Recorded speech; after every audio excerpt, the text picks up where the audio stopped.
Јавното обвинителство пресече. Напаѓачите на комитета Никола Саздовски ќе се гонат за убиство на свиреп и подмолен начин, а не како досега за насилство.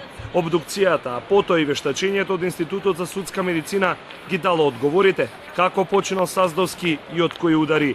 Овие докази, снимките и изјавите од сведоците и смртта на 21-годишното момче биле доволни по 17 дена истрага обвинителите да ја преквалификуваат кривичната пријава на МВР.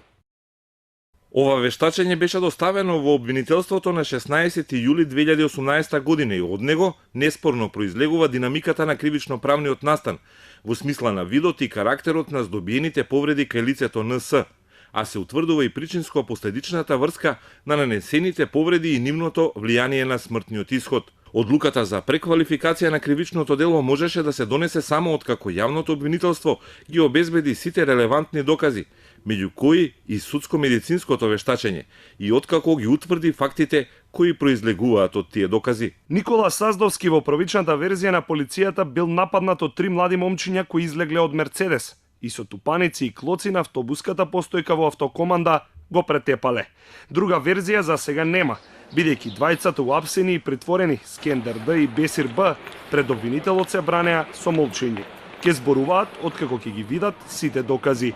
Полицијата, а сега и обвинителството, го бараат третиот напаѓач.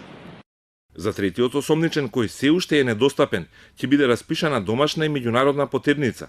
Воедно надлежен јавен обвинител во текот на истражната постапка продолжува да превзема и други истражни действија, меѓу кои ќе издаде и наредба за медицинско-психијатриско вештачење на двајцата осомничени.